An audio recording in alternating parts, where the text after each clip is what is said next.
যে বেশি সুন্দর হওয়ার কারণে তার নামই রাখা হয়েছে আবু লাহাব।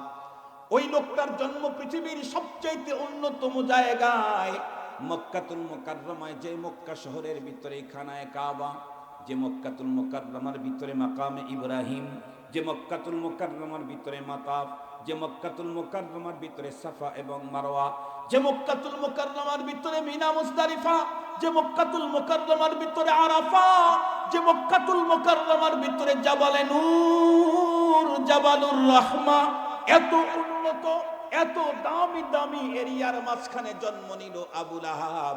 জন্ম নিল কোন বংশের ভিতরে? পৃথিবীর সবচাইতে সেরা বংশের ভিতরে আবু লাহাবের জন্ম। আমরা আমাদের পয়গম্বরের শান মান বর্ণনা করতে গিয়ে ফ্যামিলিগত যত স্ট্যাটাসের কথা আমরা বলি সবগুলি আবু লাহাবের জন্য প্রযোজ্য। আমার পয়গম্বর ইসমাইলি, আবু লাহাব ইসমাইলি। আমার পয়গম্বর কুরাইশি, আবু লাহাব কুরাইশি। আমার পয়গম্বর হাশিমি, আবু লাহাব হাশিমি। আমার পয়গম্বর মুত্তালিবি, আবু লাহাব মুত্তালিবি। গভীরভাবে লক্ষ্য করলে বলতে হয় আমার পয়গম্বর মুত্তালিবি বিল ওয়াসিতা, হযরতে আব্দুল্লাহর মাধ্যমে, কিন্তু আবু লাহাব বন্ধুরা আমার মুত্তালিবি বিলা ওয়াসিতা। কারণ আবু লাহাবের বাবার নামটাই হলো আব্দুল মুত্তালিব। এত উন্নত চেহারা, এত উন্নত জায়গায় জন্ম, এত উন্নত ফ্যামিলির সদস্য হওয়ার পরেও লোকটা সম্পর্ক করেছিল নবীর সঙ্গে নাকি আবু জেহেলের সঙ্গে? কথা বলেন, কথা বলেন। আবু লাহাবের সম্পর্ক ছিল আবু জাহালের সাথে, যার কারণে রব্বে করিম আবু জাহালের ব্যাপারে ওপেন সিদ্ধান্ত দাঁড়িয়ে দিয়েছেন পৃথিবীবাসীকে, তাব্বাত ইয়াদা আবি লাহাবি ওয়া তাব্ব। এক আয়াতের ভিতরে আবু লাহাবের জন্য বাজেট হয়েছে ডাবল তাব, ডাবল তাব, ডাবল তাব। তাব আমার আজকের আলোচনার বিষয় হবে সম্পর্কের মূল্য। আবারও বলছি, আমার আজকের আলোচনার বিষয় হচ্ছে সম্পর্কের মূল্য। আমরা প্রত্যেকেই গভীরভাবে লক্ষ্য করলে অবশ্যই জানতে পারি পৃথিবীর প্রতিটি বস্তু, প্রতিটি জিনিস এবং প্রতিটি মানুষ সম্পর্কের কারণে দাম কমে এবং বাড়ে। সম্পর্কের কারণে প্রতিটি জিনিসের দাম কমে বাড়ে, মানুষের দামও কমে বাড়ে। আপনাদেরকে বিষয়টা বুঝবার জন্য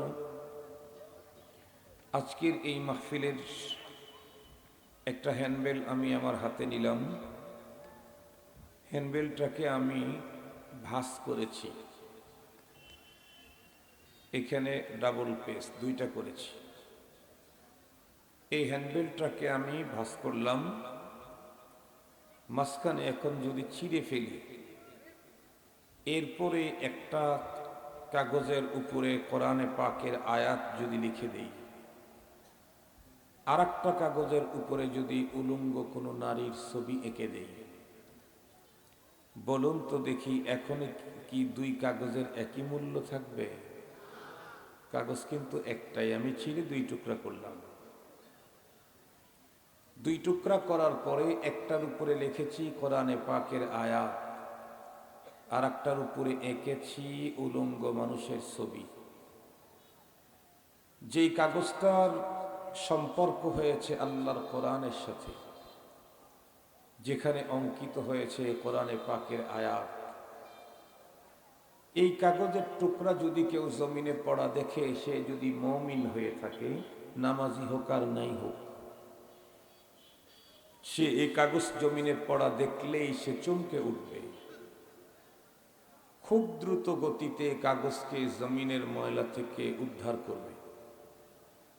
একটা পর্যায়ে নিজের কাছে থাকা কোনো বস্তু দিয়ে কাগজটাকে পরিষ্কার করবে। এত দামি কাগজটা কেন জমিনে পড়েছিল এজন্য আফসোস করতে থাকবে। একটা পর্যায়ে কাগজটাকে নিজের বুকে নিবে, মুখে নিবে, চুমু খাবে। পক্ষান্তরে আর একটা কাগজ, এই কাগজেরই অপর টুকরা, এটার উপরে যদি কাপড়বিহীন কোনো মানুষের ছবি এঁকে দেওয়া হয়, সেটা যদি এভাবে কোনো টেবিলের উপরেও কেউ পড়া দেখে, কোনো রুচিবান মানুষ এই কাগজটাকে নিয়ে মুখে নিবে, বুকে জড়াবে, গালে কপালে লাগাবে, চুমু খাবে? বরং কারো সামনে কাগজটা পড়ার সাথে সাথে কাগজটাকে এভাবে দুমড়ে মুচড়ে ডাস্টবিনে নিক্ষেপ করে দিবে। এমনকি এ কাগজটাকে কেউ পদপিষ্ট করবে। একই কাগজ একটা জমিনে পড়া ছিল, মানুষ সেটা উদ্গ্রীব উৎকণ্ঠার সহিত কাপড়টাকে কাগজটাকে উদ্ধার করে পরিষ্কার করে বুকে জড়ালো। কেন? ওই কাগজের সম্পর্ক হয়েছে আল্লাহর কোরআনের সাথে। সেম ওই কাগজের আর একটা অংশ, এটা উপর থেকে নিয়ে মানুষ দুমড়ে মুছতে ডাস্টবিনে ফেলে দিল। কেন? এ কাগজের সম্পর্ক হয়েছে ল্যাংটা মানুষের ছবির সাথে। এ কারণে এ কাগজের মূল্যহীন হয়ে গেছে। মুহতারাম হাজরিন,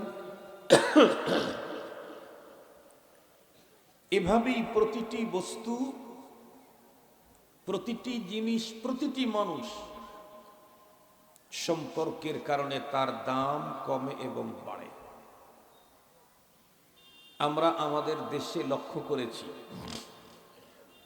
অনেক সময় ব্লাড কানেকশনের চাইতে, রক্তের সম্পর্কের চাইতে বাইরের সম্পর্কের দাম অনেক বেশি হয়। যেমন ধরে নেন, একই বাবা একই মা, দুই ভাই হাকিকি, বাবাও একজন মাও একজন। আপন ভাই ব্লাড কানেকশন থাকলে কি হবে? অনেক সময় দেখা যায় আপন দুই ভাইয়ের মাঝে সম্পর্ক ভালো না, দাম আছে সম্পর্ক। একজন আর একজনকে দেখতেই পারে না, সইতেই পারে না। এক ভাই আর এক ভাইয়ের ক্ষতি করার জন্য 24 ঘন্টাই ফিকিরে থাকে। এমতো অবস্থায় দুই ভাইয়ের যে কোনো একজনের পাওয়ার, চেয়ার, অর্থ সম্পদ যত বাড়ে, আর এক ভাইয়ের সুবিধা বাড়ে না অসুবিধা বাড়ে? সুবিধা, অসুবিধা বাড়ে। একজন যত বেশি পাওয়ারফুল হয়, আর এক ভাইয়ের অনেক সময় জীবনের ঝুঁকিটাই বেড়ে যায়। পক্ষান্তরে যেই ভাই পাওয়ারফুল হওয়ার কারণে আপন ভাইয়ের জীবনের ঝুঁকি বাড়ল, সেই ওই ভাইয়ের সাথে আর একজন মানুষের সুসম্পর্ক আছে, যার সাথে এর ব্লাড কানেকশন তো নেই, রাষ্ট্রীয় কোনো সম্পর্ক নেই, ভাষারও কোনো মিল নেই। ধরে নেন সেই লোকটা আমাদের প্রতিবেশী রাষ্ট্র ওই পারের, কিন্তু তার সম্পর্ক এদেশের কোনো এমপি মন্ত্রীর সাথে। এমপি মন্ত্রীর আপন ভাই, তার কোনো সুবিধা না বাড়লেও আর এক দেশের এর সাথে সুসম্পর্কিত লোকটার সুবিধা বাড়ে। বিগত দিনে আমরা নিজেরা দেখেছি, আমাদের এদেশের এনআইডি আছে, পাসপোর্ট আছে। আল্লাহ শুকুর, আমরা এদেশের প্রথম শ্রেণীর নাগরিক। কেন? আমরা সরকারকে ভ্যাট দেই, ট্যাক্স দেই, আয়কর দেই। এরপরেও দেখেছি এমপি মন্ত্রীর সাথে সুসম্পর্ক না থাকার কারণে অফিস আদালতের কোথাও আমাদের কোনো মর্যাদাই নাই। ওই পারের দাদা বাবুদের দাপটের কোনো অন্ত নাই। কেন? কারণ এদেশের এমপি মন্ত্রী পাওয়ারফুল লোকের সাথে তার সুসম্পর্ক। তাহলে সম্পর্কের কারণে মানুষের দাম কমে এবং বাড়ে। এ কারণেই রব্বুল আলামিন কোরআনে হাকিমে আমাদেরকে ডেকে বিশেষ এক শ্রেণীর মানুষের সাথে সম্পর্ক করার জন্য অর্ডার করেছেন। আল্লাহ তাআলা বলেন, ইয়া আইয়ুহাল্লাযীনা আমানু, হে ঈমানদারেরা।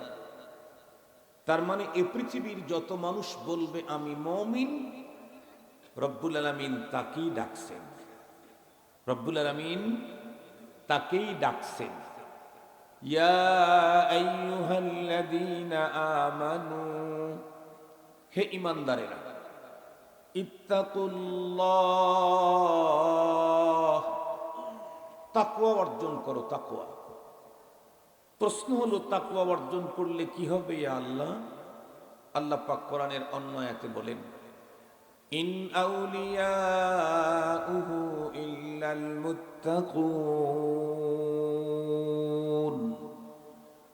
আমি আপনাকে তেলাওয়াতকৃত কোরআনে পাকের অংশের ভাব অর্থটা বলি।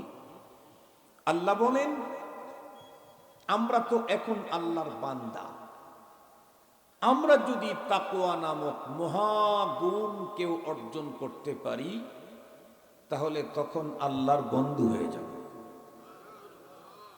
ইন আউলিয়াউহু ইল্লাল মুত্তাকুন। মুত্তাকিরাই তো আল্লাহর ওলি, মুত্তাকিরাই তো আল্লাহর দোস্ত। এখন মনের ভিতরে একটা প্রশ্ন আসতে পারে, ইয়া আল্লাহ, তাকওয়ার গুণ এত মহান, এত বড় দামি, যার দ্বারায় বান্দা বন্ধু হয়ে যায়, তাহলে সেই তাকওয়া তো আমার দরকার। তাহলে এই মহান সম্পদ আমি পাবো কোথায়, যাব কার কাছে? আল্লাহ পাক রব্বুল আলামিন আমাদেরকে জায়গা দেখায় দিলেন। আল্লাহ পাক বলেন, ওয়াকুনু মা'আস সাদিকিন। এক শ্রেণীর মানুষের কথা বললেন, তাদের সাথে সম্পর্ক করো, তাহলে তোমার তাকওয়া নামক মহান সম্পদ অর্জন হয়ে যাবে। সে তারা কারা? সাদিকিন, কথায় কাজে মিল আছে যাদের। তারা কোন কথা কাজের মিল? কেউ বলেছিল এলাকায় ব্রিজ করে দিব, সে ব্রিজ করে দিল। এই কথা কাজের সাথে যার মিল আছে তার সাথে সম্পর্ক। বলেছিল এই এলাকার রাস্তা পাকা করে দেবে, সে পাকা করে দিয়েছে, এইটার সাথে সম্পর্ক। ক্ষমতায় গেলে আবার অমুকের সংবিধানে ফিরে যাব, সেই সংবিধানে ফিরে যাচ্ছে, কথা কাজে মিল আছে তার সাথে না। একেবারে সহজ কথা, সেটি কি? যারা দ্বীনের কথা বলে, দ্বীনের উপরে চলে। কথা বলেন, যারা দ্বীনের কথা বলে এবং দ্বীনের উপরে চলে। এমন না যে ইহুদা বিহি ওয়া হুয়া লা ইয়াহতাদি, খুব দ্বীনের কথা বলে কিন্তু নিজে দ্বীনের উপরে চলে না। তাহলে সেই লোকের কথা কাজে মিল থাকলো না। আরিফিন কামিলিন সাদিকিন। আরো সহজে আপনাদেরকে বুঝবার জন্য আল্লাহ ওয়ালাদের সাথে সম্পর্ক করার জন্য আল্লাহ আমাদেরকে অর্ডার করেছেন। কেন? ওই যে কিছুক্ষণ আগেই বললাম, আল্লাহ ওয়ালাদের সাথে সম্পর্ক করলে তাকওয়ার মহান সম্পদ অর্জন হবে, আর এই সম্পদ অর্জন হলে আল্লাহর দোস্ত হওয়া যাবে। যেহেতু সম্পর্কের দ্বারা মানুষের দাম কমে এবং বাড়ে, এখন আমি যার সাথে সম্পর্ক করব সে কোথাকার দাম? সে কি দুনিয়াদার নাকি দিনদার? দুনিয়াদারের সাথে যদি সম্পর্ক করি দুনিয়াতে দাম বাড়বে, দিনদারের সাথে যদি সম্পর্ক করি তাহলে আমার দুনিয়াতেও দাম বাড়বে, আখিরাতেও দাম বাড়বে।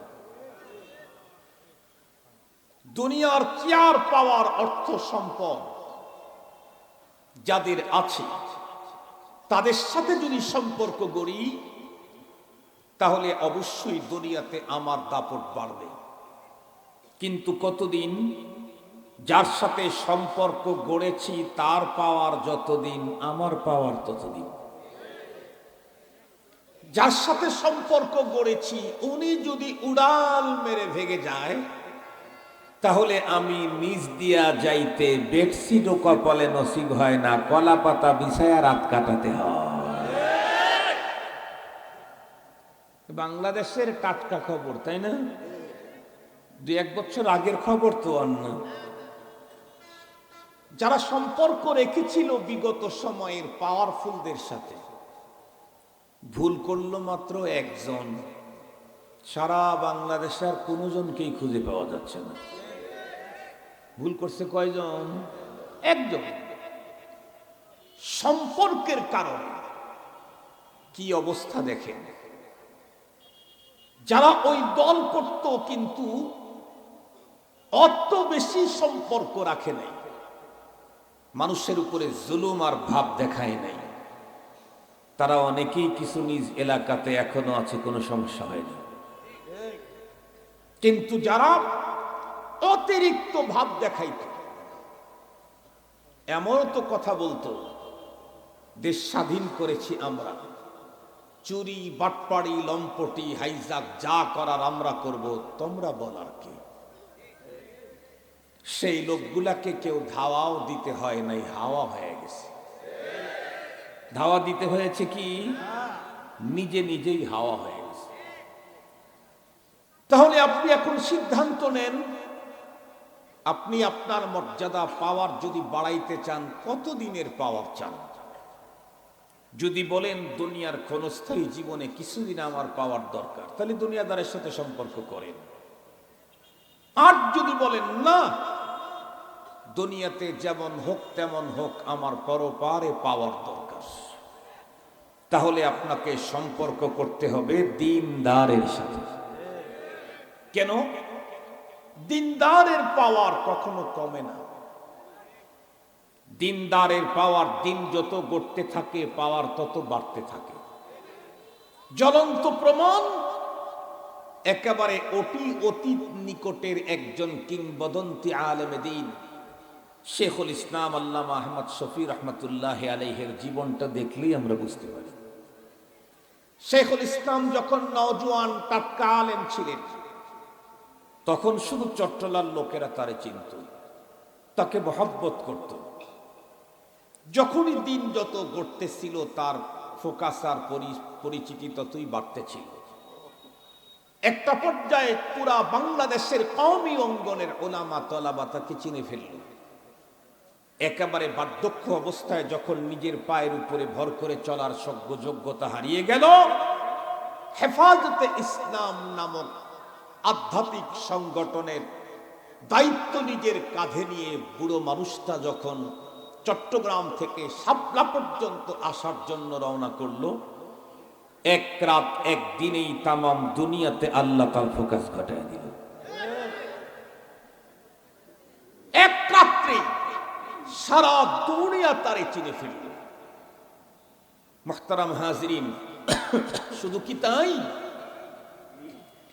ইন্তেকাল করার পরে তাদের পাওয়ার কমছে না আরো বাড়ছে? বাড়ছে। জীবদ্দশায় কেউ পক্ষে কেউ বিপক্ষে ছিল। ইন্তেকালের পরে এখন সবাই ফেসবুকে লেখে, শেখুল ইসলাম আপনাকে বড্ড প্রয়োজন এখন জাতির জন্য। লেখে না? লেখে না? শেখুল ইসলাম জাতির এই ক্লান্তি লগ্নে আপনার বড় প্রয়োজন। শেখুল ইসলাম জাতি এখন আপনার অনুপস্থিতি হাড়ে হাড়ে টের পাচ্ছে।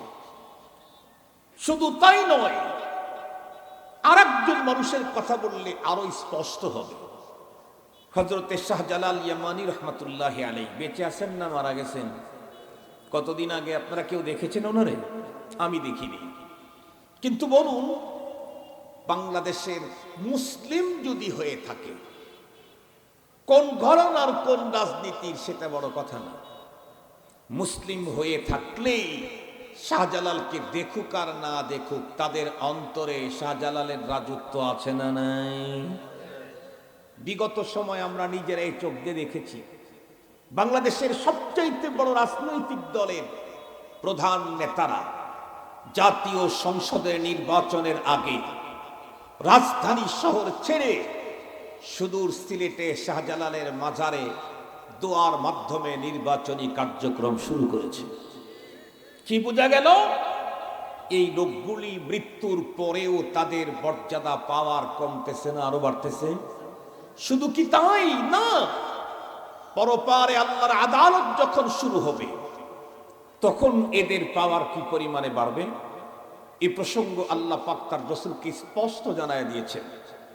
কি আল্লাহ পাকের রাসূল বলেন, ইয়াশফাউ ইয়াউমাল কিয়ামাতি আল আম্বিয়া সুম্মা আল উলামা ওয়াল উলামা সুম্মা আশ-শুহাদা আও কামা ক্বালা আলাইহিস সালাতু ওয়াস সালাম। আল্লাহ পাক কি বললেন? বিষয়টা সুন্দর করে বুঝবার জন্য আমি একটা কথার সাথে লাগাই।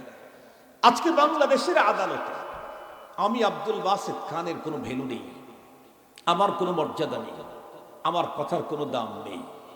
কিন্তু পয়গম্বরকে দিয়ে আল্লাহ তাআলা জানায় দিয়েছেন, পরপারে যখন মহান আদালত কায়েম হবে আর আমি রব যখন মহান বিচারক হিসাবে বিচারের কার্যক্রম শুরু করব, তখন এ পৃথিবীর জজ ব্যারিস্টারদের কোনো ভ্যালু থাকবে না। নাম্বার 1 আমার আদালতে আমি যাদেরকে পাওয়ার দেব তারা হলো আম্বিয়ায়ে কেরাম। নাম্বার 2 কারা? ওয়ারাসাতুল আম্বিয়া, যারা তারা। দ্বিতীয় নম্বরে কারা? কথা বলেন না কেন? ওয়ারাসাতুল আম্বিয়া ওয়াল উলামা। আল্লাহ পাকের আদালতে আলেমের মর্যাদার পাওয়ার এমনটি হবে, হাজার হাজার লক্ষ লক্ষ অপরাধীদেরকে রবের আদালতে সুপারিশ করে করে আল্লাহর জান্নাতের বাড়িতে পার করে দিয়ে দেবে। তাহলে বলুন তো দেখি, দিনদারের মর্যাদা পাওয়ার কমে না বাড়ে? শুধু এহকালে না পরকালেও? এখন আপনি সিদ্ধান্ত নেন কোন জাতীয় লোকের সাথে আপনি সম্পর্ক করবেন। সিদ্ধান্ত আপনার হাতে। আপনি যদি বলেন আমার পরপরের কোনো পাওয়ার দরকার নাই, তাহলে অসুবিধা নেই, সম্পর্ক করেন গণভবনওয়ালাদের সাথে। কিন্তু মনে রাখবেন, ওনারা যখন উড়াল দিবে তখন কিন্তু আপনার কপালে কলা পাতা। এটা মনে রাখতে হবে। আপনি তখন উড়াল দিতে পারবেন না। এটা ভাবেন না যে একজন উড়াল দিয়েছে, না, দুনিয়াদার যারা আছে তাদের যে কোনো মুহূর্তে উড়াল দেওয়া লাগতে পারে। উড়াল দেবে না কারা? দিন ছাড়ে না যারা তারা। এরা কখনো উড়াল দেবে না। মুহতারাম হাজিরিন, বিষয়টাকে আরো স্পষ্ট করবার জন্য আমি আপনাদের খেদমতে খায়রুল কুরুনের 2 জন মানুষের জীবনী থেকে অল্প কিছু কথা বলবো। তাহলে আপনাদের সামনে একদম দিবালোকে স্পষ্ট হয়ে যাবে সম্পর্কের কত দাম। এই মানুষটার কথা বলবো, উনি হলেন বিশ্বনবী মুহাম্মদুর রাসূলুল্লাহ সাল্লাল্লাহু আলাইহি ওয়াসাল্লামের মসজিদে নববীর মুয়াজ্জিন। নামটা কি হতে পারে? মাশাআল্লাহ, নামটা একটু আদবের সাথে নেন। বলেন হযরতে বেলাল হাবশী রাদিয়াল্লাহু আনহু। আপনি রাদিয়াল্লাহু আনহু বলতে চান না, আল্লাহ বলেছেন রাদিয়াল্লাহু আনহু। আপনি বলতে চান না কেন? আল্লাহই তো বলেছেন রাদিয়াল্লাহু আনহু ওয়া রাদওয়ান। আমি যদি না বলি তাহলে তো এটা হবে না। বেলাল হাবশী রাদিয়াল্লাহু তাআলা আনহু মুয়াজ্জিন মসজিদে নববীর। কখন? এখনকার না, ওই টাইমের মুয়াজ্জিন যখন মসজিদে নববীর ইমাম নবীদের নবী মুহাম্মদুর রাসূলুল্লাহ সাল্লাল্লাহু আলাইহি ওয়াসাল্লাম। বেলাল হাবশী রাদিয়াল্লাহু তাআলা আনহু কালো ছিলেন, দেখতে কালো, জন্ম সুদূর হাবশায়, কৃতদাস।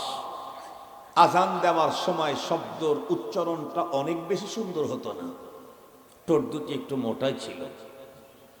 কিন্তু এই দিক থেকে নিম্নমানের হলে কি হবে? এই লোকটা গিয়া সম্পর্ক করছে কোথায়? নবীদের নবীর সাথে। সুবহানাল্লাহ বলবেন। এই শব্দটাই মনে রাখতে হবে। কার সাথে সম্পর্ক করছে? নবীদের নবীর সাথে। সম্পর্ক যত বড়র সাথে হয় পাওয়ার তত বেশি হয়। দেখলেন না বিগত সময় বাংলাদেশে পতিত সরকার প্রধানের বাড়ির কাজের এক লোকের অ্যাকাউন্টে 400 কোটি টাকা। দেখেন না আপনারা? বক্তব্য কি আমি দিচ্ছি না, উনি দিয়ে গেছেন, উনি নিজেই বলে গেছেন। সেটা আমরা আপনাদেরকে শুনাইতেছি। যেহেতু সবচাইতে বড় দাস সাথে সম্পর্ক, এ কারণে সবচাইতে বেশি টাকা। একেবারে বাড়ির সাধারণ একজন কাজের তার যদি 400 কোটি টাকা হয়, তাহলে ডান বাম সামনে নিচে উপরে এদেশে আর বিদেশে কত হাজার কোটি টাকা। বুঝেন নাই? বুঝেছেন? মুহতারাম হাজিরিন, আমি আগের থেকেই ভাবতাম, কিন্তু আমি বলতাম না। কেন বলতাম না? মজালে সুখনতা নবী নিজে পেশ, বা বেহুদা গুফতান মবুর কদরে খেশ ইদা নাতাকাস সফিহু ফালা তাজিবহু ফাখাইরুম মিন ইজাবাতিহি সুকুতু। সব জায়গায় বক্তব্য দিয়ে বিজয় অর্জন করা যায় না, কখনো চুপ থাকলেই বিজয়ী হওয়া যায়। বলেছি আল্লাহ অ্যাসোসিয়েশন দাও, জাতিকে জানায় দেব। মুহতারাম হাজিরিন, প্রচুর পরিমাণে উন্নয়ন করছে বাংলাদেশে, ফ্লাইওভার অমক তমক এই সেই, কিন্তু দেশের উন্নয়নের চাইতে বেশি উন্নয়ন হয়েছে তাদের নিজেদের। কয়েকদিন আগেই তো দেখলাম যেই পরিমাণে সম্পদ পাচার হয়েছে, একটা মাত্র ব্রিজ করে কত দম্ভ দেখাইতো ওনারা, ঠুসঠাস করে অনেককে ফেলে দিতে চাইছে। মনে পড়ে কি আপনাদেরকে? ঠুস করে ফেলে দেবে একটা বানায়। অথচ এখন রিপোর্ট বের হয়ে আসছে যেই পরিমাণে অর্থ দেশ থেকে এদেশের অর্থ বাইরে গেছে, তাতে ৮০টার উপরে ওই রকমের সেতু তৈরি করা যেত। ৮০টার উপরে। সেদিকে যেতে চাই না। আমার কথা একটাই, সম্পর্ক যত বড়র সাথে হবে পাওয়ার তত বাড়বে। এই জন্যই তো এই পৃথিবীতে যত মানুষ এসেছে, সমস্ত পৃথিবীর মানুষের ভিতরে সবচাইতে বন্ধুরা আমার মর্যাদায় উত্তীর্ণ এক নম্বরের মানুষ হলো নবী এবং রসুলগণ। নবী রসুলগণের চাইতে উন্নত বন্ধুরা আমার কোন মানুষ আল্লাহ পাক দুনিয়াতে তৈরি করেন নাই। নবী রসুলগণের পরে তামাম পৃথিবীর ভিতরে শ্রেষ্ঠ মানুষ হলেন সাহাবায়ে কেরাম রিদওয়ানুল্লাহি তাআলা আলাইহিম আজমাইন। কেন? কারণ সাহাবীরা সম্পর্ক করেছিলেন নবীর সঙ্গে। সাহাবায়ে কেরামের সঙ্গে যারা সম্পর্ক করেছে তারা হয়েছে তাবেঈ। তাবেঈদের সঙ্গে যারা সম্পর্ক করতে পেরেছে তারা হয়েছেন তাবেঈ। আল্লাহর পয়গম্বর ৩ গ্রুপের ব্যাপারে খায়রিয়াতের ডিক্লারেশন নিজের জবানে দিয়েছেন। প্রত্যেকটা জুমার দ্বিতীয় খুতবার ভিতরে খতিবের জবান থেকে হাদিস কেন শুনতে পাই, ক্বালা রাসূলুল্লাহি সাল্লাল্লাহু আলাইহি ওয়াসাল্লাম খায়রুল কুরুনি করনি সুম্মাল্লাযীনা ইয়ালুনাহুম সুম্মাল্লাযীনা ইয়ালুনাহুম। তাবেঈর সঙ্গে পৃথিবীর যারা সম্পর্ক করেছিলেন তারা হয়েছেন উম্মতের সালাফ। খুব ভালো করে বুঝবেন, সম্পর্ক যার যত বড় সঙ্গে হয় মর্যাদা তার তত বেশি হয়। বেলাল হাফসি কালো হলে কি হবে, কৃতদাস হলে কি হবে, ঠোঁটমোটা হলে কি হবে, হাফসাতে জন্ম হলে কি হবে, কিন্তু সম্পর্ক তৈরি করেছেন নবীর সঙ্গে। নবীর সঙ্গে বেলাল হাফসি সম্পর্ক তৈরি করার কারণে তার মর্যাদা কি পরিমাণে বেড়ে গেছে, বিষয়টাকে স্পষ্ট করে বুঝাবার জন্য আমার পয়গম্বরের জীবনের শ্রেষ্ঠতম একটা ট্যুরের ঘটনা শোনাতে হবে। আমরা প্রত্যেকেই জানি আল্লাহ পাক রব্বুল আলামিন আমাদের পয়গম্বরকে স্পেশাল একটা সফর করাইছেন, একটা ট্যুর করাইছেন, যেই জাতীয় ট্যুর পৃথিবীর কোনো পয়গম্বরের জন্য অনুমোদন হয় নাই। সেটি হলো আল্লাহর পয়গম্বরকে আল্লাহ পাক রব্বুল আলামিন বাইতুল্লাহ থেকে বাইতুল মুকাদ্দাস হয়ে আল্লাহ পাকের আরশ পর্যন্ত নিয়ে গেছেন। এই সফরের নাম যেন কি, একটু জোরে বলেন, বলুন তো দেখি। মেরাজের সফর কোন মাসে হয়েছিল? আমরা এখন কোন মাসে আছি? মাশাআল্লাহ। তাহলে বর্ণনা অনুযায়ী রজবের মাসেই আল্লাহ পাক রব্বুল আলামিন তার প্রিয় হাবিবকে মেরাজ করাইলেন। আল্লাহ পাক রব্বুল আলামিন তার প্রিয় হাবিবকে জানা দিলেন, হাবিব আমার, আপনাকে আমি আমার আরশে আমন্ত্রণ করব।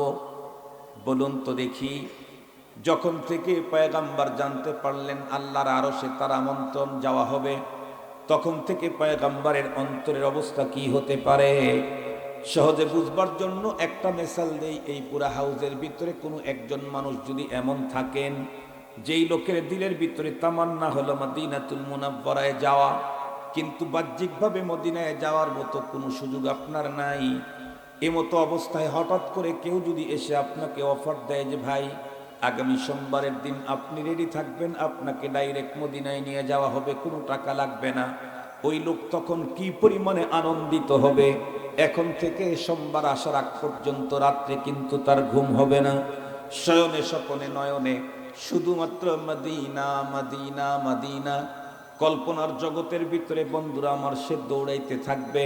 কেমনে মদিনায় ঢুকবো, কখন ঢুকবো, নবীজির রওজার পার্শ্বে কেমনে দাঁড়াবো, কোন শব্দে পয়গম্বরকে সম্বোধন করে আমি সালাম দেব, আরো কত রঙের কথা তার অন্তরের জগতের ভিতরে তুফান চলতে থাকবে। কারণ হলো পৃথিবীতে যে যারে মহাব্বত করে, বন্ধুরা আমার প্রিয় মানুষ তার সাক্ষাতের চাইতে, জিনিসের সাক্ষাতের চাইতে মজাদার আর পৃথিবীতে কিছু হয় না। তাই তো একজন কবি বড় চমৎকার বলেছেন, হফতে দরিয়া গরবানু শাম তরনা গরদাদ জানে মান, শরবতে দিদারে বায়াদ আজলাবে মেহবুবে মান। সপ্ত দরিয়া পান করাইলেও মনের তৃষ্ণা মিটবে না, বন্ধুর সঙ্গে দেখা হলেই মিটবে সকল যন্ত্রণা। মুহতারাম হাজিরিন, নবী আলাইহিস সালামকে আল্লাহ তাআলা জানায়া দিলেন পয়গম্বরের দিলের তামান্না কখন আসে সেই দিন, কখন আসে সেই রাত। রজবের কোন এক তারিখে আল্লাহ পাক রব্বুল আলামিন জিবরাইলকে ডেকে বললেন, জিবরিল আজকের রাত্রেই তুমি আমার পয়গম্বরকে বাইতুল মুকাদ্দাস থেকে, বাইতুল্লাহ থেকে বাইতুল মুকাদ্দাস হয়ে আমার আরশ পর্যন্ত পৌঁছিয়ে দিবা। মজার কথা হলো আল্লাহ পাক তার প্রিয় হাবিবকে আমন্ত্রণ করেছেন, সঙ্গে সঙ্গে তার প্রিয় হাবিবকে বন্ধুরা আমার রিসিপশন করার জন্য দুইটা গ্রুপ তৈরি করলেন। একটা হলো নবীদের গ্রুপ, আজ আদম তা ঈসা, আদম পয়গম্বর থেকে ঈসা পয়গম্বর পর্যন্ত সমস্ত নবীদেরকে রব্বে কারীম ডেকে বললেন, আপনারা প্রত্যেকেই যাবেন বাইতুল মুকাদ্দাসে। ইয়া রব, কেন? কারণ আমার হাবিব মুহাম্মাদুর রাসূলুল্লাহ সাল্লাল্লাহু আলাইহি ওয়াসাল্লাম, আমি তাকে আমার আরশে আমন্ত্রণ করেছি, বাইতুল মুকাদ্দাস পর্যন্ত আগায় আপনারা আমার হাবিবরে একটু রিসিপশন করেন। আল্লাহু আকবার! কি মজা, কি স্বাদের কথা, কি মহা সম্মানের কথা। আমাদের পয়গম্বরকে রিসিপশনে তার বাবাকেও পাঠানো হয়েছে, আদম আলাইহিস সালাম, ইব্রাহিম আলাইহিস সালাম। ভালো করে কথাগুলি বুঝবেন। এক পর্যায়ে আদম পয়গম্বর থেকে শুরু করে ঈসা পয়গম্বর পর্যন্ত সমস্ত নবী রাসূলগণ বাইতুল মুকাদ্দাসে গিয়ে ওয়েটিং এ থাকলেন পয়গম্বরের আগমনে। জিবরাইল আমিনকে আল্লাহ ডেকে বললেন, জিবরিল তুমিও যাও, তবে তুমি কিন্তু নবীদের মতো বাইতুল মুকাদ্দাসে গিয়ে ওয়েটিং এ থাকবা না, তুমি একদম আমার পয়গম্বরের শয়ন কক্ষ পর্যন্ত চলে যাবে, পয়গম্বরকে ঘুম থেকে জাগ্রত করে বাইতুল্লাহ থেকে বাইতুল মুকাদ্দাস পর্যন্ত নিয়ে আসবে। এরপরে নবীদের সঙ্গে সেখানে দেখা হবে, তারপরে ঊর্ধ্ব জগতের দিকে রওনা করবে। জিবরাইল আমিন যেমন হুকুম তেমন কাম। কোরআনে হাকিমের ভিতরে আল্লাহ পাক তো ফেরেশতাদের ব্যাপারে স্পষ্ট বলে দিয়েছেন, লা ইয়াসুনাল্লাহা মা আমারাহুম ওয়া ইয়াফআলুনা মা ইউমারুন। ফেরেশতা এমন একটা জাতি, রব যা বলেন তাই করেন। ভয়ঙ্কর শাস্তিতে যাদেরকে নিয়োজিত করেছেন তারা ভয়ঙ্কর শাস্তি দিবে, কিঞ্চিত পরিমাণ তাদের অন্তরে দয়ার সঞ্চার হবে না। কোরআনে হাকিমে আল্লাহ বলেন, আলাইহা মালাইকাতুন গিলাদুন শিদাদুন লা ইয়াসুনাল্লাহা মা আমারাহুম ওয়া ইয়াফআলুনা মা ইউমারুন। জিবরাইল আমিন যেমন হুকুম, যেমন অর্ডার তেমন কাম। চলে আসলেন পয়গম্বর, তখন হাতিমে কাবা অথবা উম্মে হানির ঘরের ভিতরে শুয়েছিলেন। জিবরাইল আমিন ঢুকে বললেন, পয়গম্বর চলুন। কোথায়? বলে আল্লাহর আরশে। পয়গম্বর বললেন চলেন। বাইরে আসা পয়গম্বরকে বহন করার জন্য ছোট্ট একটা বাহন নিয়ে আসা হয়েছে। বন্ধুরা আমার খুব ভালো করে বুঝবেন, দুনাল হিমার ফাওকাল বাগাল, গাদা এবং খচ্চরের মাঝামাঝি, দেখতে খুব একটা বড় না। পয়গম্বরকে বলা হলো আপনি এই বাহনের উপরে চড়ে বসেন।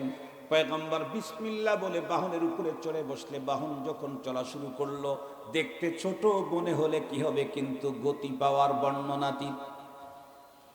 কিতাবের ভিতরে লেখছে এই ছোট্ট বাহনটার এক কদম হলো মুনতাহাল বাসার। আমাদের চোখের শেষ সীমানাতে এই বাহনটার একটা কদম এত দূরে ফেলে। বিদ্যুৎ গতিতে যখন ছোটা শুরু করলো, কতক্ষণ পর্যন্ত বাইতুল মুকাদ্দাসে যাইতে লাগবে? আল্লাহ নিজেই বলেন, সুবহানাল্লাযী আসরা বিআবদিহি লাইলাম মিনাল মাসজিদিল হারাম ইলাল মাসজিদিল আকসাল্লাযী বারাকনা হাওলাহু লিনুরিয়াহু মিন আয়াতিনা। এক মাস, এক সপ্তাহ, একদিন না, রাত্রের কিছু অংশ, তাও বাইতুল মুকাদ্দাস পর্যন্ত না, মিনহু ইলা সামাওয়াতিল উলা, সেখান থেকে আরো দূর আল্লাহর আরশ। টোটাল সফরে ব্যয় হয়েছে অল্প টাইম, রাত্রের। বিশ্বনবীজি চলতে চলতে বাইতুল মুকাদ্দাসে হাজির। জিবরাইল আমিন ডেকে বললেন, পয়গম্বর বাহন থেকে নামুন। বিশ্বনবীজি বাহন থেকে নিচে অবতরণ করলে জিবরাইল আমিন পয়গম্বরের বাহনের বন্ধুরা আমার লাগামটা ধরে নিয়ে ওই পাথরের সঙ্গে বেঁধে দিলেন, যেই পাথরের সঙ্গে অতীত জামানার পয়গম্বরগণ বাইতুল মুকাদ্দাসে ইবাদতে এসে তাদের বাহন বেঁধে রাখতেন। পয়গম্বর জিজ্ঞাসা করলেন, জিবরিল আমার এখন কি করণীয়? জিবরিল উত্তর করেন, নবীজি আল্লাহ পাক আপনাকে কি পরিমাণে সম্মান দিয়েছেন, আপনাকে রিসিপশন করার জন্য আজ আদম তা ঈসা সমস্ত পয়গম্বরকে বাইতুল মুকাদ্দাস পর্যন্ত পাঠিয়ে দিয়েছেন। এই জাতীয় সমাবেশ তো কখনো পৃথিবীতে হয় নাই। প্রথম মানুষ, প্রথম পয়গম্বর থেকে খাতামুন নবিয়্যিন পর্যন্ত একই জায়গায় এট আ টাইমে হাজির। এ কারণে এই জায়গাতে রব্বুল আলামিনের শুকরিয়া আদায় করা দরকার, সেজদা করা দরকার। এখন নামাজ হবে, ঠিক আছে, তাহলে জিবরাইল আমিন ডেকে বললেন, একটু ওয়েটিং এ থাকুন, আমি একটু আজানটা দিয়ে দিই। আজকের এই নামাজের মুয়াজ্জিন জিবরাইল আমিন আজান দেওয়া শুরু করলো, আল্লাহু আকবার, আল্লাহু আকবার, আল্লাহু আকবার, আল্লাহু আকবার, আশহাদু আল্লা ইলাহা ইল্লাল্লাহ, আশহাদু আল্লা ইলাহা ইল্লাল্লাহ, আশহাদু আন্না বলার পরে থেমে গেলেন। রব্বে কারীম জিজ্ঞাসা করে, জিবরিল আশহাদু আন্না বলার পরে থেমে গেলে কেন? জিবরাইল আমিন উত্তর করে, আর আমি তো কিছুই বুঝে উঠতে পারতেছি না, কারণ এখানে আদম সফিউল্লাহ আছেন, ইব্রাহিম খলিলুল্লাহ আছেন, মুসা কালিমুল্লাহ, ঈসা রূহুল্লাহ, মুহাম্মাদুর রাসূলুল্লাহ সাল্লাল্লাহু আলাইহি ওয়াসাল্লাম আছেন। আমি আশহাদু আন্নার পরে কোনটা বলবো? আদম সফিউল্লাহ না ইব্রাহিম খলিলুল্লাহ না মুসা কালিমুল্লাহ, ঈসা রূহুল্লাহ নাকি মুহাম্মাদুর রাসূলুল্লাহ, কোনটা বলবো? রব্বে কারীম জানা দিলেন, জিবরিল যে পয়গম্বরকে উপলক্ষ করে আজকের এই মহাসমাবেশ, সে তো মুহাম্মাদুর রাসূলুল্লাহ। যাকে ঘিরে আজকের মহাসমাবেশের ইন্তেজাম করা হলো, তার উপস্থিতিতে অন্য কারোটা বলার কোনো পারমিশন নাই। তুমি বলো, আশহাদু আন্না মুহাম্মাদার রাসূলুল্লাহ। আজান কমপ্লিট হয়ে গেল। মাইয়া উম্মুল আন নামাজকে পড়াবে, নামাজকে পড়াবে। জানা দেওয়া হলো, জিবরিল আমার যেই পয়গম্বর দুনিয়াতে আগমনের পরে অতীতের কোন পয়গম্বর তাদের পয়গম্বরি কার্যক্রম চালাইতে পারবে না, হাত্তা কে ঈসা পয়গম্বর আসবেন, নিজের পয়গম্বরি চালাবেন না, আমার পয়গম্বরের পয়গম্বরি চালাবেন। আমার পয়গম্বরের দ্বীনের নুসরতের জন্য আসবেন। অন্য পয়গম্বর, আমার পয়গম্বর, এই পয়গম্বরের পরে জমিনে আসলে এই পয়গম্বরের কথা যেহেতু, শরীয়ত যেহেতু তাকে মানতে হয়, সঙ্গত কারণেই অন্য কোনো পয়গম্বরের ইমামতি করার কোনো এখন ইজাজত নাই। ইমামতি করবেন তো খাতামুন নবিয়্যিন, আমার হাবিব। বিশ্ব নবীজিকে ইমাম বানায় দেওয়া হলো। সমস্ত নবীগণ আমার পয়গম্বরের পিছনে ইক্তেদা করে নামাজ আদায় করলেন। আমার পয়গম্বর ছিলেন বন্ধুরা আমার নবিয়ুল আম্বিয়া। আজকে আল্লাহ পাক রব্বুল আলামিন আমার পয়গম্বরকে বানায়া দিলেন ইমামুল আম্বিয়া। আর আমার পয়গম্বর মুসাদ্দিকুল আম্বিয়া, সে তো দুনিয়াতে আসার অনেক আগে থেকেই। কোরআনে হাকিমের ভিতরে আল্লাহ বলেন, ওয়া ইয আখাযাল্লাহু মিসাকান নাবিয়্যিন লামা আতাইতুকুম মিন কিতাবিন ওয়া হিকমাহ সুম্মা জাআকুম রাসূলুম মুসাদ্দিকুন লিমা মাআকুম লাতু'মিনুন্না বিহি ওয়া লাতানসুরুন্নাহ قال أأقررتم وأخذتم على ذلكم إصري قالوا أقررنا قال فاشهدوا وأنا معكم من الشاهدين আমার পয়গম্বর বন্ধুরা, আমার ইমামুল আম্বিয়া, আমার পয়গম্বর নবিয়ুল আম্বিয়া, আমার পয়গম্বর মুসাদ্দিকুল আম্বিয়া, আমার পয়গম্বরের ইমামতিতে নামাজ কমপ্লিট হয়ে গেলে সমস্ত পয়গম্বরগণ তাদের গন্তব্যের দিকে রওনা করলেন। পয়গম্বরকে নিয়ে জিবরাইল আমিন পথ চলা শুরু করলেন উপরের দিকে। যাইতে যাইতে সিদরাতুল মুনতাহা পর্যন্ত যাওয়ার পর জিবরাইল আমিন ডেকে বললেন, ওগো আল্লাহর হাবিব, ভিতরে আপনি ঢোকেন, সংরক্ষিত এরিয়া, এর ভিতরে ঢোকার পারমিশন আমার নাই। ওয়াগার এক সারে মুয়ে বরতার পরম ফুরুগে তাজাল্লি বাসুজাদ পরাম। আমি তো রব্বে কারীমের কর্মচারী, ভিতরে মেহমান ঢুকতে পারে, কর্মচারীর পারমিশন নাই। আল্লাহু আকবার বলবেন না যে? সমস্ত ফেরেশতাই তো রবের কর্মচারী, সমস্ত ফেরেশতাই তো রব্বুল আলামিনের কর্মচারী, পদস্থ, অনেক বড় পদে, কিন্তু রবের কথা বলেন না কেন? সব কর্মচারী। আমরা তো একেবারে ডাইরেক্ট গোলাম। কথা বলেন না কেন? আমরা কি গোলাম? পয়গম্বর পথ চলা শুরু করলেন। যাইতে যাইতে একেবারে বন্ধুরা আমার রব্বে কারীমের আরশ পর্যন্ত চলে গেলেন। আল্লাহ পাকের কত নিকটে গেলেন আল্লাহ নিজেই বয়ান করেন, ফাদানা ফাতাদাল্লা ফাকানা কাবা কাউসাইনি আও আদনা ফাআউহা ইলা আবদিহি মা আউহা। কত নিকটে কোন কোন বর্ণনায় এসেছে আল্লাহ পাক রব্বুল আলামিন তার কুদরতের হাতটা পয়গম্বরের কাঁধের উপরে দিয়ে মজার গল্প করা শুরু করছে। अगर खाहम के राज़े दिल बगूयम जानो मियाबम वगर जाए शवद पैदा तुरा तन्हा नो मियाबम वगर याबम तुरा तन्हा व हम शवद जाए पैदा बखुशी गुम कुनम खुदरा व मन खुदरा नमीदानम उशाहिदु मन अहवा बिगैरि वसीलतिन فيلحقني شان أضل طريقا يوحد نارا ثم يطفئ برشة لذلك تراني محرقا وغريقا दीदार में नुमाई व परहेज में कुनी आतशे माँ वो बाजारे खुद रात जमी कुनी। মুসলমান ভাইরা রে, আমার তর্জমার দিকে গেলাম না। এক পর্যায়ে রব্বে কারীম তার প্রিয় হাবিবকে ডেকে বললেন, হাবিব আমার তো অসংখ্য অগণিত প্রজেক্ট আছে। রব্বে কারীম ঘোষণাই করেছেন, ওয়া ইন তাউদ্দু নি'মাতাল্লাহি লা তুহসুহা। আমার প্রজেক্ট যদি গুনতে চাও জীবনে গুনে শেষ করতে পারবা না। অসংখ্য অগণিত প্রজেক্টের ভিতরে দুইটা প্রজেক্ট আজকের সফরে আমি আপনাকে দেখায় দিতে চাই। একটা হলো জান্নাতের প্রজেক্ট, আর একটা হলো জাহান্নামের প্রজেক্ট। আল্লাহর হাবিব বলেন, আমি যখন রব্বে কারীমের জান্নাতের প্রজেক্ট দেখার জন্য বিসমিল্লাহ বলে যখন গেটটা খুলে ভিতরে ঢুকলাম, জান্নাতের ভিতরে ঢুকেই দেখলাম আজীব কারিশমা কি। আমি দেখি আমার সামনে দিয়ে আমার কালো বেলালে হাফসি খড়ম পায়ে দিয়ে জান্নাতের ভিতরে হাঁটাহাঁটি করে। কেউ জিজ্ঞাসা করতে পারেন, হুজুর আল্লাহর পয়গম্বরের তো মেরাজ হয়েছে, বেলাল হাফসির তো আর মেরাজ হয় নাই। বেলাল হাফসি তখন মারাও যান নাই।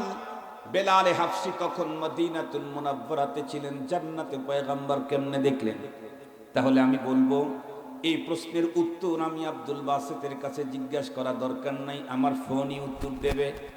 আমি এই ফোনটা এখন যদি লাইভ অপশন চালু করে দেই, আর এই লাইভ অপশনের ভিতরে যদি আমেরিকার কয়েকজন ঢোকে বন্ধুরা আমার, তাহলে দেখবে আমি আমেরিকায়। কেউ যদি এখন লন্ডনের কোনো মানুষ ঢোকে দেখবে আমি লন্ডনে, পাকিস্তানের কোনো ব্যক্তি যদি এখন ঢোকে দেখবে আমি এখন পাকিস্তানে। এই মুহূর্তে বন্ধুরা আমার ইন্ডিয়ার লোকেরা যদিও মোল্লাদেরকে চয়েস করে না, কিন্তু তারপরেও যদি অপশনে ঢোকে দেখবে হায় হায় ভিসা দিলাম না, ঢুকলো কেমনি? কথা বলেন। মানুষের তৈরি করা প্রযুক্তির কারণে এক আব্দুল বাসিতকে যদি একটা টাইমে লক্ষ জায়গায় দেখানো যায়, এই মানুষটাকে যে রব্বুল আলামিন তৈরি করলেন তার প্রযুক্তির মাধ্যমে মদিনার বেলালে হাফসিকে কি জান্নাতে দেখানো যায় না? রব্বুল আলামিন মূলত দেখায় দিলেন হাবিবকে, হাবিব আমার বেলালে হাফসি কালো হলে কি হবে, হাফসায় জন্ম হলে কি হবে, কৃতদাস হলে কি হবে। নবীদের নবী আমার হাবিবের সঙ্গে সুসম্পর্ক রাখার কারণে বেলালের মর্যাদা আপনার নিজে চোখে দেখে যান। আমি আমার আলোচনায় তো ছিল সম্পর্কের দাম।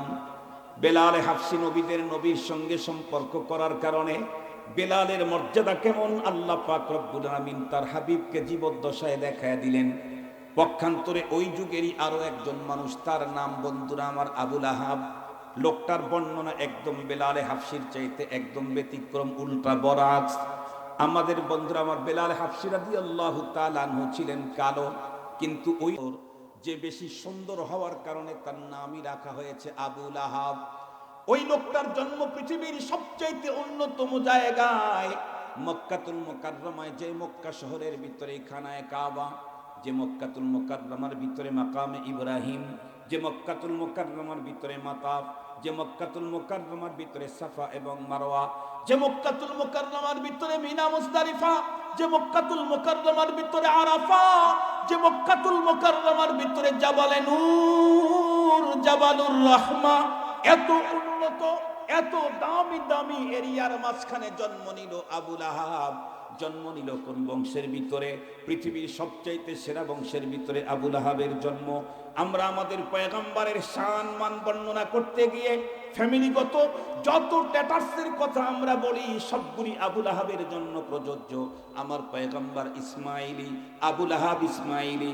আমার পয়গম্বর কুরাইশি, আবুল আহাব কুরাইশি।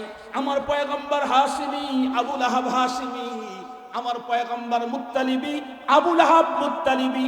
গভীরভাবে লক্ষ্য করলে বলতে হয় আমার পয়গম্বর মুত্তালিবি বিল ওয়াসিতা, হযরতে আব্দুল্লাহর মাধ্যমে, কিন্তু আবুল আহাব বন্ধুরা আমার মুত্তালিবি বিলা ওয়াসিতা। কারণ আবুল আহাবের বাবার নামটাই হলো আব্দুল মুত্তালিব। এত উন্নত চেহারা, এত উন্নত জায়গায় জন্ম, এত উন্নত ফ্যামিলির সদস্য হওয়ার পরেও লোকটা সম্পর্ক করেছিল নবীর সঙ্গে নাকি আবু জেহেলের সঙ্গে? কথা বলেন, কথা বলেন। আবুল আহাবের সম্পর্ক ছিল আবু জাহালের সাথে, যার কারণে রব্বে করিম আবু জাহালের ব্যাপারে ওপেন সিদ্ধান্ত দাঁড়িয়ে দিয়েছেন পৃথিবীবাসীকে। তাব্বাত ইয়াদা আবি লাহাবিন ওয়া তাব্ব। এক আয়াতের ভিতরে আবুল আহাবের জন্য বাজেট হয়েছে ডাবল তাব, ডাবল তাব, ডাবল তাব। তাব মানে ধ্বংস। রব্বুল আলামিন একবার ধ্বংস বললেই তো শেষ, তাকে মুক্ত করবার পৃথিবীতে কেউ নাই। আবুল আহাবের জন্য এক আয়াতে আল্লাহ পাক ধ্বংসের শব্দটা ডাবল নিয়ে আসছেন। এখান থেকে আমাকে সবক নিতে হবে। আবুল আহাব পৃথিবীর সেরা বংশে জন্মগ্রহণ করলো। আবুল আহাব পৃথিবীর শ্রেষ্ঠতম জমিনে জন্মগ্রহণ করলো। আবুল আহাবের চেহারা এতটাই সুন্দর ছিল, আমাদের দেশের মানুষ কেউ বেশি সুন্দর হলে বলে চেহারা না আগুন। আর আবুল আহাবের চেহারা এত সুন্দর ছিল, নামই রাখছে আবুল আহাব, আগুনের বাবা। শুধু আগুন না, লাহাবের বাবা। মুহতারাম হাজিরিন, কিন্তু এত কিছু উন্নত হওয়ার পরেও আবু জাহালের সাথে সম্পর্ক থাকার কারণে তার যদি ধ্বংসের কথা দুইবার উচ্চারিত হয়, আমি খান বংশ, শেখ বংশ আর সরকার বংশ। কথা বলেন, কথা বলেন। সম্পর্ক যদি ওই জাতীয় কারো সাথে হয় তাহলে আমার জন্য তাপ তো 5 বার, আমার জন্য ধ্বংস তো 10 বার। আমাকে কে উদ্ধার করবে? আমাকে কে বাঁচাবে? এই জন্য আসেন, আমার রাসূল আমাদেরকে বলেছেন, আমার রব আমাকে বলেছেন, আপনাকে ডেকে বলেছেন ইয়া আইয়ুহাল্লাযীনা আমানু। আপনি যদি মুমিন হয়ে থাকেন ডাক আপনাকেই দিয়েছেন, ইয়া আইয়ুহাল্লাযীনা আমানু। আপনি যদি মুমিন হয়ে থাকেন, ডাক আপনাকেই দিয়েছেন, ইত্তাকুল্লাহ কুনু মা'আস সাদিকিন। কার সাথে সম্পর্ক করবা? কার সাথে সম্পর্ক করবা? আল্লাহ বলেন এক শ্রেণীর মানুষের সাথে, সাদিকিন, আরিফিন, কামিলিন, আল্লাহওয়ালা। নবীজি বলেন আল মারউ মা'a মান আহাব্বা, যাকে মুহাব্বত করবা তার কাতারে তোমারে পরপারে হাসর করায় দেওয়া হবে। ওয়া আখিরু দাওয়ানা আলহামদুলিল্লাহি রাব্বিল আলামিন। আসসালামু আলাইকুম ওয়া রাহমাতুল্লাহি ওয়া বারাকাতুহু।